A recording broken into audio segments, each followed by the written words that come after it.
दोस्तों, दुबई के लोगों के लिए सोना ऐसे है जैसे अपने देश में आम हो। सोने की गाड़ियां और घड़ियां तो आपने पहले भी देखी सुनी होंगी, लेकिन दुबई के ये शेख सोने को पहनने से लेकर खाने तक में इस्तेमाल करते हैं। यहाँ सोना तोले के हिसाब से नहीं बल्कि किलो के हिसाब से बिकता है। तो आखिर ऐसा क्या है जो दुबई में सोना इतना सस्ता और आम है? आज हम आपको यही बताने वाले हैं, तो बिना स्किप किए इस वीडियो को आखिर तक देखिएगा। दोस्तों, दुबई को सिटी ऑफ गोल्ड भी कहते हैं। जी हाँ, सिटी ऑफ गोल्ड। और ऐसा इसलिए क्योंकि दुबई के विकास में तेल और टूरिज्म का जितना बड़ा योगदान है, लगभग उतना ही बड़ा योगदान गोल्ड का भी है। यहाँ एक तरफ दुबई में दुनिया की सबसे बड़ी बड़ी कंपनियों के ऑफिस और आलीशान शोरूम मौजूद हैं। वहीं दुबई में एक मार्केट ऐसी भी है जिसके अंदर लगभग 1000 से भी ज्यादा सोने की दुकानें हैं, जो रोजाना हजारों किलो सोने का बिजनेस करती है। जी हाँ, हजारों किलो सोने का बिजनेस।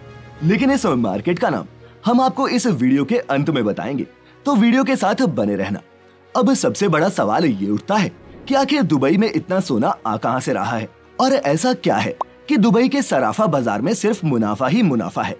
दरअसल दोस्तों, दुबई साउथ अफ्रीका से बड़ी मात्रा में कच्चा सोना इंपोर्ट करता है और फिर उस कच्चे सोने से एक से बढ़कर एक खूबसूरत ज्वेलरी तैयार की जाती है। फिर दुबई की स्टैंप लगते ही इस ज्वेलरी का रेट दुबई में सोने के रेट के बराबर पहुंच जाता है।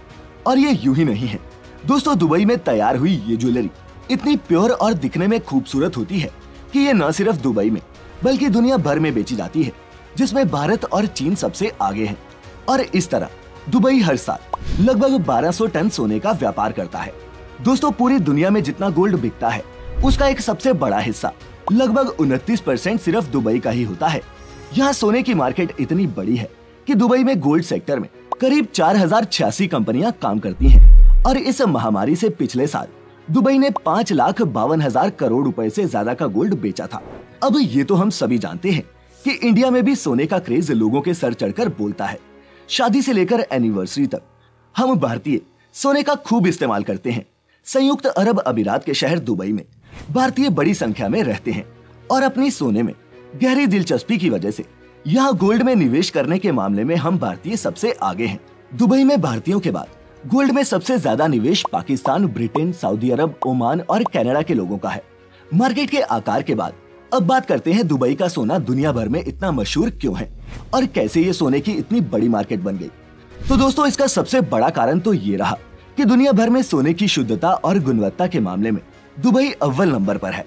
दुबई में जितने भी ज्वेलर्स गोल्ड बेचते हैं वे सारा गोल्ड सरकार द्वारा उनकी शुद्धता और गुणवत्ता को चेक करके ही प्रमाणित किया जाता है।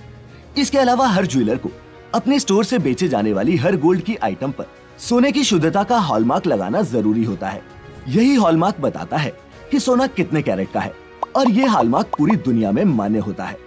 यही नहीं, अगर दोस्तों कोई ज्वेलर बिना हॉलमार्क के सोने को बेचता है या फिर मिलावटी सोना बेचता है तो उसे यूएई एंटी फ्रॉड लॉ के तहत 2 साल तक की सजा या फिर 2 करोड़ रुपए तक जुर्माना भी लगाया जा सकता है।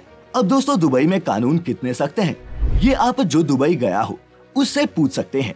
फाइन और सजा के डर से यहाँ नकली या फिर लो ग्रेड सोने का व्यापार ना के बराबर है। इसके अलावा दुबई में सोना बाकी देशों की तुलना में बहुत सस्ता है, जिसकी सबसे बड़ी वजह है कि बाकी देशों में सोने पर कई तरह के टैक्स लगते हैं। जैसे इंडिया में VAT plus GST plus excise duty plus labour charge जैसे अलग अलग टैक्स लगते हैं, जो सोने की ज्वेलरी को काफी महंगा बना देते हैं। लेकिन दुबई में गोल्ड ज्वेलरी खरीदने पर सिर्फ 5% वैट लगता है और ये टैक्स भी जनवरी 2018 के बाद लगना शुरू हुआ है, जिसका मतलब है कि 2018 के पहले दुबई से सोना खरीदना आज के मुकाबले और भी सस्ता था। इसके अलावा दुबई में आने वाले टूरिस्ट वैट रिफंड क्लेम कर सकते हैं, तो टूरिस्ट के लिए तो गोल्ड और भी सस्ता हो जाता है। साथ ही पूरी दुबई में सोने की कीमत या फिर भाव हर शॉप में एक ही होता है, क्योंकि यहाँ इंटरनेशनल गोल्ड प्राइसेस को फॉलो किया जाता है, जो इंटरनेशनल मार्केट के हिसाब से बदलता रहता है। इसका फायदा ये होता है कि आपको हर शॉप में जाकर गोल्ड प्राइस चेक या फिर नेगोशिएट करने का झंझट नहीं रहता। हाँ, दुबई में सोने की कीमत फिक्स जरूर है, लेकिन आभूषणों की बनवाई से लेकर लेबर चार्ज में आप मोलभाव कर सकते हैं। लेकिन ये सब आभूषण के डिजाइन किस देश का डिजाइन है, मशीन से बना है या हाथ से, रिटेलर पर और हाँ, आपके बार्गेनिंग टैलेंट पर भी निर्भर करता है।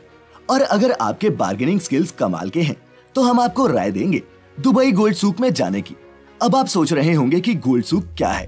तो दोस्तों यही वो दुबई का ट्रेडिशनल गोल्ड मार्केट है जिसके बारे में हमने कहा था कि आपको आखिर में बताएंगे। दोस्तों दुबई गोल्ड सूक दुनिया का सबसे बड़ा गोल्ड मार्केट है जिसमें 1000 से भी ज्यादा दुकानें हैं। इसके अलावा हर मॉल में बड़े बड़े ब्रांड जैसे कि डमास, मालाबार और कल्याण ज्वेलर्स जैसी गोल्ड शॉप्स भी रहती हैं। यहाँ आपको लेटेस्ट से लेटेस्ट डिजाइन की ज्वेलरी मिल जाती है। आप किसी भी शॉप से खरीदारी कर सकते हैं क्योंकि शुद्धता की गारंटी हर शॉप देती है और यहाँ दुनिया भर के देशों से एक शानदार डिजाइन वाली ज्वेलरी आसानी से मिल जाती है। दोस्तों दुबई से सोना खरीदने का एक फायदा और है। अगर आप दुबई का खरीदा हुआ सोना एक्सचेंज करने जाते हैं तो जितना वेट आपकी ज्वेलरी का होता है उतना पूरा सोना माना जाता है और कोई भी बट्टा नहीं काटा जाता। अब आते हैं मुद्दे की बात पर कि अगर आप खुद दुबई जाएं तो आप कितना सोना दुबई से ड्यूटी फ्री यानी कि बिना एक्स्ट्रा टैक्स दिए ला सकते हैं। तो दोस्तों central board of direct tax and customs CBIC के मुताबिक कोई भी भारतीय यात्री जिसके पास वैलिड इंडियन पासपोर्ट है और 1 वर्ष से ज्यादा समय से विदेश में रह रहा है वह दुबई से अपने साथ सोने की ज्वेलरी ला सकता है। लेकिन ये नहीं कि मन मुताबिक किलो के हिसाब से खरीदा और इंडिया में आकर बेच दिया। इस पर भी लिमिट है और आप दुबई से कितना सोना टैक्स फ्री ला सकते हैं आइए जानते हैं। अगर आप पुरुष यात्री हैं तो इसकी लिमिट 20 ग्राम है या फिर जिसकी कीमत 50,000 रुपए से ज्यादा ना हो आप इतनी ही गोल्ड ज्वेलरी ले आ सकते हैं। और अगर आप एक महिला यात्री हैं तो 40 ग्राम गोल्ड या फिर जिसका मूल्य 1 लाख रुपए से ज्यादा ना हो इतने सोने के आभूषण आप ला सकते हैं।